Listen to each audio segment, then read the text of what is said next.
Hi guys, welcome back to Feathers and Fur. So just a real quick video really, just about the red kites. So we get a lot of people up at the Falconry Centre that come in and say that they're feeding the red kites, usually in their back garden. I totally understand why. I get it. They're amazing, they're fantastic. They swoop in, they pick up all the little bits that you chuck out there, and then they swoop back out, and these amazing acrobats, the huge great big birds of prey, and they're coming right into your back garden. That's fabulous, I get that, I understand that. However, just think people need to put a little bit of thought in it.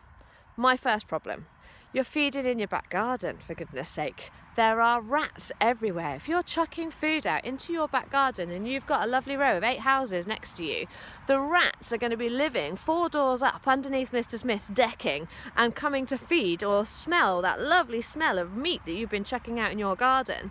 Mr. Smith's going to put down rat poison, the rat's going to die, the kite's going to eat that rat poison, kite's gonna die.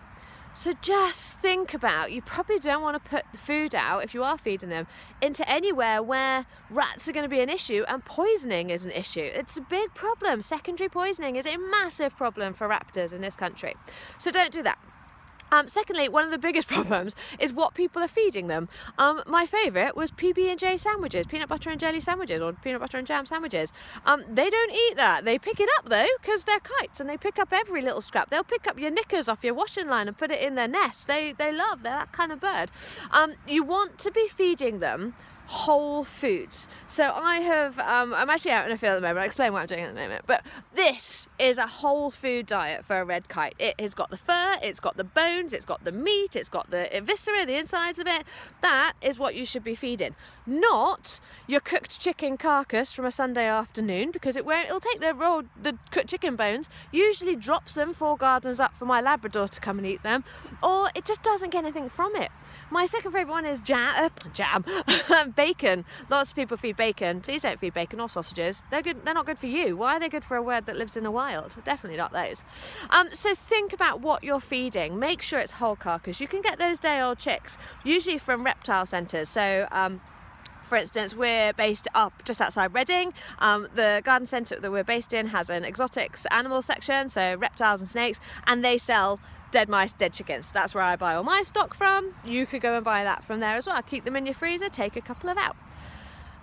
Thirdly, and very quickly, because I'm going to try and keep this video quick, is when you feed. Red kites eat pretty much everything and anything, but they love to eat worms and bugs. They do take live quarry, and that's my biggest thing that I get a lot of people, oh, they're just scavengers.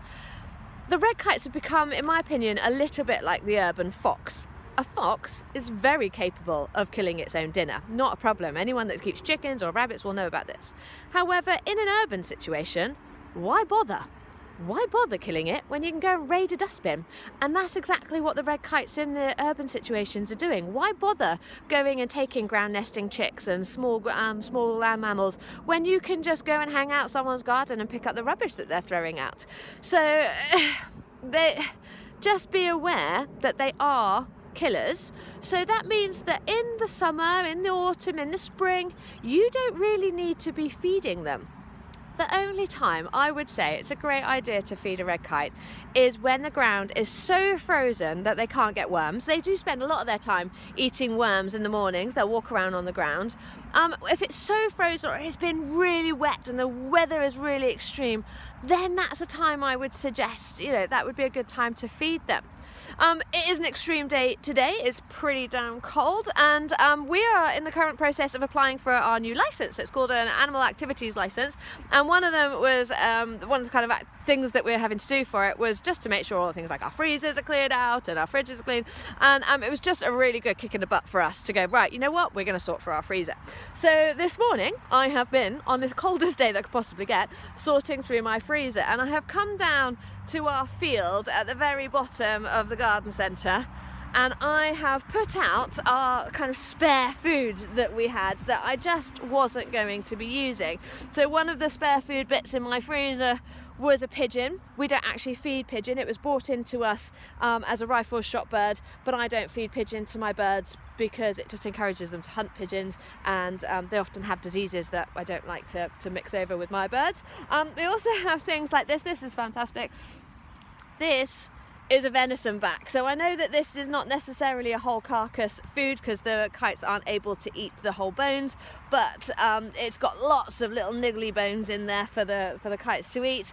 And then yeah, so I've just thrown out some waste. They're pretty spoilt actually. There's a lot of things I've got a couple of venison rib bones. These are wonderfully given to us, but unfortunately this pack got lost in the bottom of the freezer, so they've got a little bit of freezer burn, and I don't really want to feed it to the birds. So yeah, I've come out and I've popped these out in the field. What I'll try and do later is walk the dogs down here and see if I can, from afar, film any of the birds that are flying around for you, and then I'll load this up. So have a lovely rest of the day. I'm off to Fleet to go to visit an lovely old people's home down there this afternoon, so I should be on the road.